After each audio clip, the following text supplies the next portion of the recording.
it gives me the great pleasure to introduce our featured guest today, Mr. John Grisham. Let me just say a couple of words about him. Of course, he's one of the legendary storytellers of our time, but the one thing that people may not recognize is that he always gives of himself in terms of his personhood and being that really pinnacle example of the true citizen lawyer. Thank you.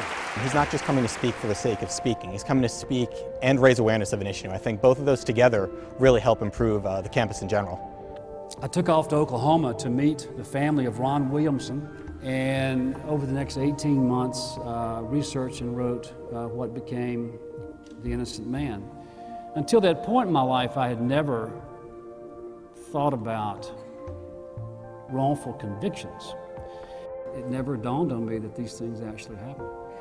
And to be thrust into the world of wrongful convictions, I soon realized that there are a lot of innocent people in prison. And a few have gone to death row, and I'm sure some have been executed. To see a good system go so terribly wrong and mistreat people while the truly guilty people go free, it's an issue that's why we're here today.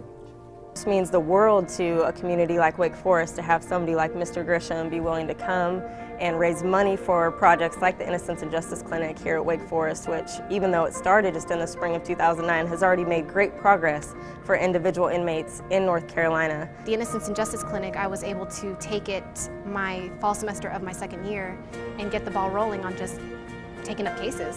So it was great to me because it made me realize I really like that aspect of law. The clinic to me is extremely important because eventually I would love to do innocence work. So this clinic is giving me amazing groundwork to be able to form a career in this. Ineffective assistance of counsel is a leading cause of wrongful convictions in America. And as someone who wants to be a future public defender, how do you think people in my position can zealously represent their client when we may not have the funds available for things necessary like DNA testing and expert witnesses? It's a huge problem. Rarely do you see a case of wrongful conviction where the defendant had a good lawyer at trial, or where the playing field was even, or where an effort was made to maintain a fair trial. It's not a fair trial. A lot of us don't understand the causes of wrongful conviction, but we all, as Americans, understand the concept of a fair trial. A lot of people, I think, kind of, they assume, well, someone's been convicted, they're guilty, they go to prison. These kind of issues really raise awareness and make people realize that things aren't as black and white as they seem. He's very interesting to listen to, and he brings a whole new perspective to these issues, which we've heard time and time again. So it was great to be able to be a part of the panel that can bring that awareness to the public.